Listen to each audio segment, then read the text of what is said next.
Setting goals is a skill, and it's probably one of the most important skills you can learn as a leader. And the way that I'm asking you to set goals may be different than the way you've set them in the past. Start with an intention, remembering that this is growth and development. What do you want to learn? So for example, you may say, I want to learn to be a better communicator. Okay, let's break that down. What communication skills do you actually want to have? I want to learn how to be a great listener and learn how to ask for what I want. Now that you have a clearer intention, think about what is the outcome? Like, what could potentially happen if you learn to listen really well and make requests? That's the measurable result. A goal is an intention plus a measurable result. So you ask yourself, if I learn to listen and make requests, what could happen? Well, many things could happen. Your boss could notice and say something. Your team could start hitting their sales goals. Your spouse might also learn to make requests too.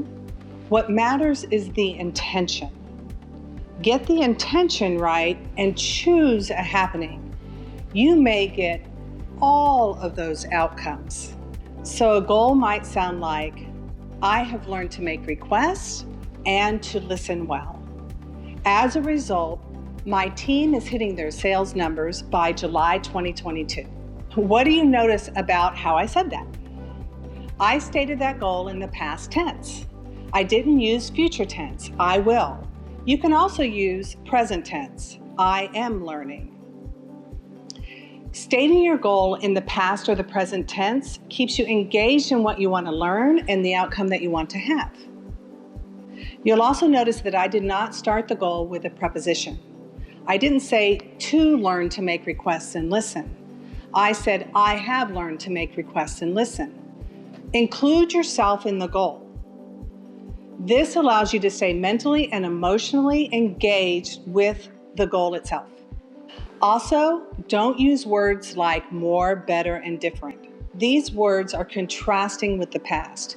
You don't want your attention on the past. You want your attention on what's possible in the future. And this leaves you free of the constraints of the past and free of any kind of force, which never works. Make sure your outcome is real. It's objective. If it can't be videotaped, if it's not observable, quantifiable, it's not real. You want to stay away from concepts such as, my team is successful. State what actually happens when your team is successful. Think in an abundance mindset. Instead of saying, I have at least 60,000 in sales by May 2022, say I have 60,000 or more in sales by May 2022. State what you actually want to have, not what you don't want to have.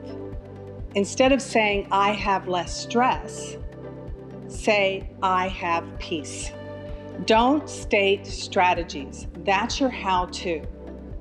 If you want to learn how to have a healthy lifestyle, and the outcome from that is that you are a particular size or weight, your goal might sound like, I've learned to have a healthy lifestyle, and I now weigh X and can run 5 miles, right? It's measurable and your intention is there.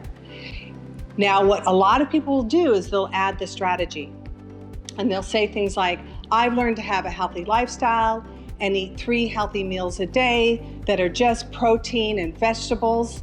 Once you get into the how you're going to reach your goal, you're trying to control the goal and the outcome.